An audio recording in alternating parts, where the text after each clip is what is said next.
샬롬, 다시 한번 이스라엘 코모 알린에 오신 것을 환영합니다. 오늘은 4월 25일이고 저는 예루살렘 시내 통곡의 벽 앞에서 여러분과 직접 이야기하고 있습니다. 여러분이 직접 자신의 눈으로 오늘 이 도시가 어떤지, 실제로 무슨 일이 일어나고 있고 일어나지 않는지 보셨으면 합니다. 자, 여러분이 준비되셨다면 시작해 봅시다.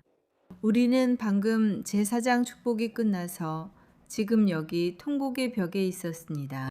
수천 명의 사람들이 레위 지파의 후손들이 직접 드리는 기도를 보기 위해 이곳에 왔어요. 아주 특별한 기도였고 저는 방금 그 영상을 우리 두 번째 채널인 미니 이스라엘 동컴의 알린에 올렸어요. 링크를 남겨둘 테니까 이 영상이 끝난 후에 보고 싶으시면 여기 클릭하세요. 이제 우리 함께 걸어서 유대인직으로 가볼 거예요. 유대인의 6월절 페사후 주간에 이곳에서 무슨 일이 일어나고 있는지 알아보려고요.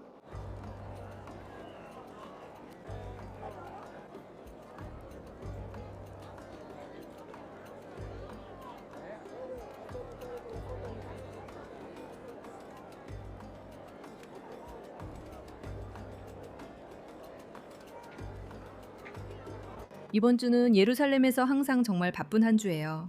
그래서 저희도 할 수 있는 대로 움직이고 있어요. 그런데 여러분께 정말 놀라운 걸 보여드리고 싶었어요. 제 옆에 있는 이 사람들 그룹을 보세요. 이분들은 베이트 이스라엘이라고 하는데 문자 그대로 이스라엘의 집이라는 뜻이에요. 이분들은 10개의 잃어버린 지파 중 하나의 일부예요. 에티오피아 유대인 공동체는 부분적으로 단지파의 후손이며 이스라엘의 지파 중 고향으로 돌아올 수 있었던 지파 중 하나입니다. 여러분, 이 놀라운 광경을 보세요.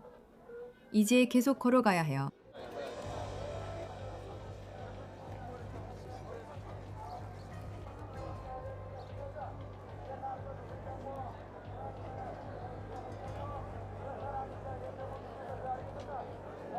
올해 유대인 유월절은 4월 22일부터 29일 사이에 해당합니다. 그리고 무엇을 기념하나요? 이 절기는 이집트에서의 노예 생활이 끝난 것을 기념합니다. 이스라엘 백성이 파라오 밑에서 400년 동안 노예 생활을 한 후 하나님께서 강한 손길과 여러 기적으로 이스라엘 백성을 해방시키셨습니다. 이 절기의 역사와 우리가 왜 이 절기를 기념하는지에 대해서는 조금 있다가 더 이야기할 거예요. 하지만 분명히 6월절에서 가장 인상적인 것 중 하나는 바로 그 음식이에요. 성경에서 우리가 6월절을 지키라고 명령할 때 무교절도 함께 지키라고 말씀하고 있어요. 그래서 이번 주에는 완전히 다른 식사를 하게 돼요. 우리는 5가지 발효된 곡물을 먹지 않아요. 예를 들어 빵이나 파스타, 케이크, 오트밀 같은 것들, 여러 가지를 먹을 수 없어요.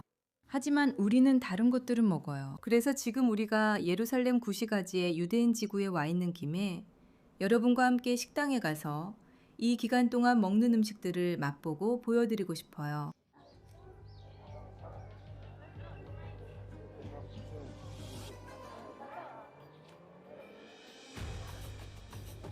이제 점심 먹으려고 잠깐 들를 수 있을지 볼게요.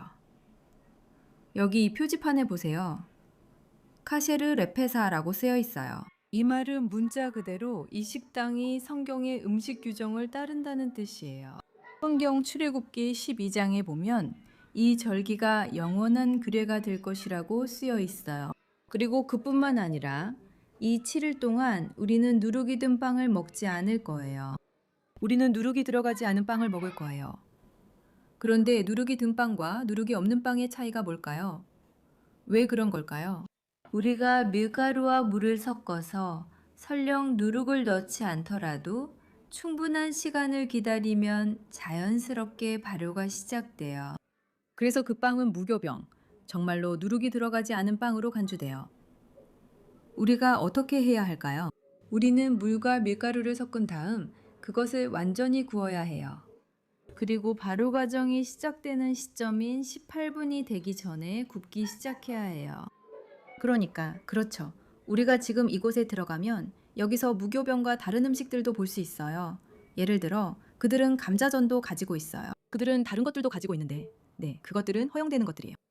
그리고 지금 저는 점심을 먹을 수 있을지 조금 걱정돼요. 왜냐하면 이곳이 정말 정말 붐벼 보이거든요. 그래서 오늘 점심은 아주 늦게 먹게 될 것 같아요. 산책을 계속하고 나중에 가능하면 여기를 돌아 먹을게요.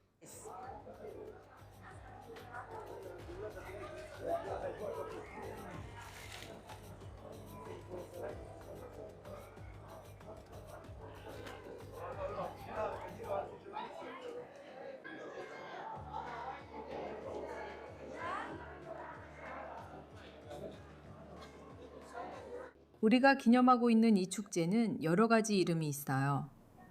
첫 번째는 하그 하마초트, 무교병의 축제예요. 그리고 우리가 왜 이번 주에 무교병, 즉 누룩 없는 빵을 먹는지 이미 이야기했죠. 또 다른 이름은 하그 하비브, 봄의 축제예요. 여기 보세요. 정말로 여기 꽃이 얼마나 많은지요.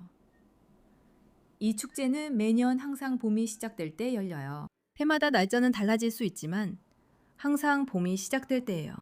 그리고 또 다른 이름도 있는데 그게 바로 페사흐예요. 페사흐는 문자 그대로 넘어간다는 뜻이에요. 그리고 이게 요즘 가장 많이 쓰이는 이름이에요. 그런데 왜 우리가 이 명절을 넘어가 간다고 부를까요? 그런데 왜 이 명절을 넘어간다, 페사흐라고 부르는 걸까요? 어떤 연결이 있을까요? 그 연결은 바로 성경 이야기에서 나옵니다. 기억하시겠지만 하나님께서 이집트에 10가지 재앙을 내리셨죠. 그리고 마지막 재앙은 첫째 아들들의 죽음이었습니다. 죽음의 천사가 이집트를 지나갈 때 이집트의 집들 사이를 지나갑니다. 그리고 집 안으로 들어가서 이집트 사람들의 첫째 아들들을 죽입니다. 하지만 동시에 그는 이스라엘 백성의 집위를 지나갑니다. 왜냐하면 이스라엘 백성의 집에는 표시가 되어 있었기 때문입니다. 하나님께서는 그 전에 백성들에게 어린 양을 제물로 바치라고 명령하셨고 그 어린 양의 피를 문설주에 바르라고 하셨습니다. 그래서 죽음의 천사는 이스라엘 백성의 집을 넘어갔습니다. 그래서 여러분, 우리가 히브리어를 알게 되면 모든 것이 훨씬 더 이해가 되기 시작합니다. 우리가 페사흐라고 말할 때 우리는 넘어가다라는 뜻을 말하는 거예요. 이것은 죽음의 천사가 집들을 넘어간 것을 떠올리게 해줍니다. 이것은 우리에게 10가지 재앙을 상기시켜 줍니다. 이것은 우리에게 이집트에서의 노예 생활의 끝을 떠올리게 해주지 않나요? 그리고 그 당시 일어났던 위대한 기적들도요. 그래서 저는 우리가 히브리어를 배우기 시작할 때마다 점점 더 역사적이고 성경적인 지식에 깊이 들어가게 된다는 것이 정말 놀랍다고 생각해요. 하지만 이제는 계속해서 페사흐 축제에 대해 알아보도록 할게요.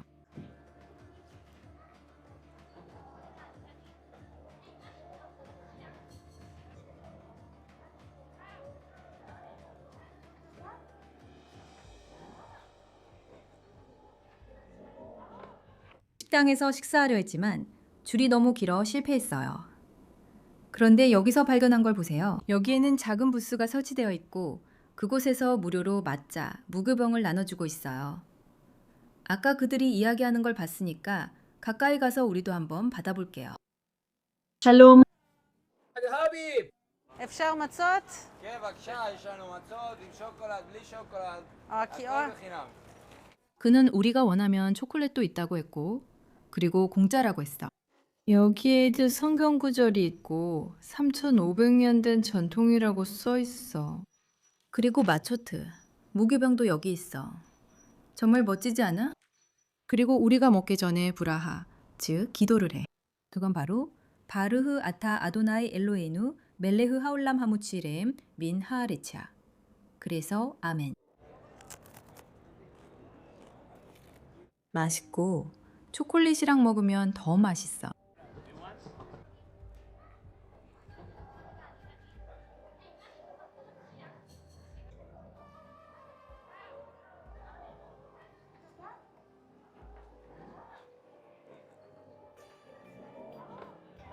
저는 지금 여기 있게 돼서 정말 정말 정말 감격스러워요, 여러분. 제가 직접 그분들을 보는 게 꿈이었는데 여기 계실 줄 몰랐어요.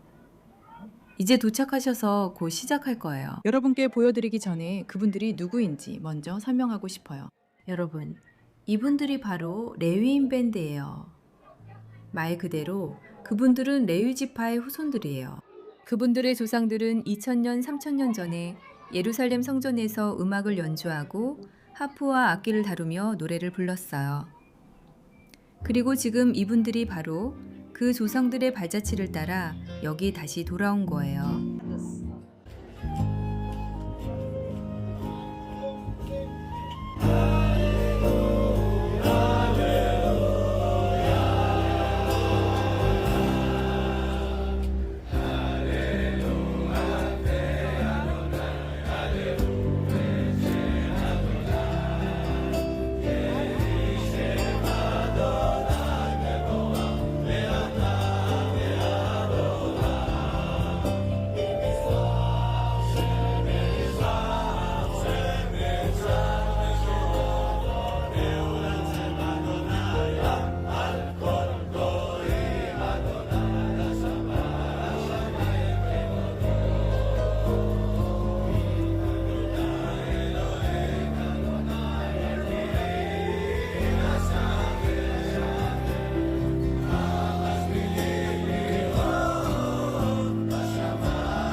유월절 축제는 우리가 세데르라고 부르는 큰 만찬으로 시작돼요. 가족과 친구들 모두가 풍성하게 차려진 큰 식탁에 둘러앉아요. 그리고 식탁에 놓인 가장 중요한 것들은 무교병과 포도주 또는 포도주스예요. 그리고 이 식사 동안 우리는 하나님께서 이스라엘 백성을 이집트의 노예 생활에서 어떻게 해방시키셨는지에 대한 이야기를 읽어요. 그리고 우리는 그 이야기를 특히 아이들에게 모두 들려줘요. 하지만 이 저녁 식사에만 하는 특별한 일이 있어요.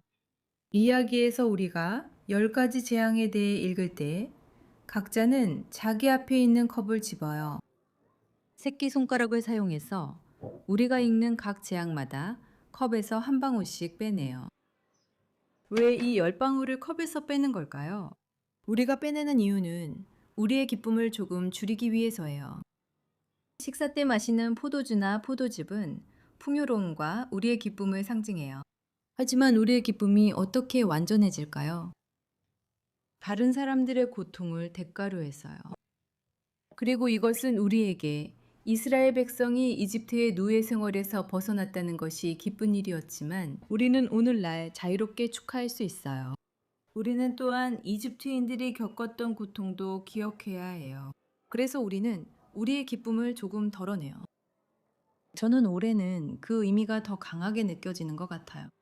예루살렘이 기쁘게 축하하는 모습을 볼 수 있다는 거죠.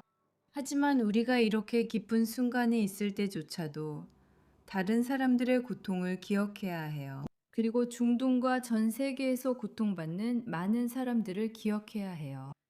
그러니 이 순간에 우리의 기쁨을 함께 축하하면서도 이스라엘의 평화와 전 세계 모든 나라의 평화를 위해 기도합시다.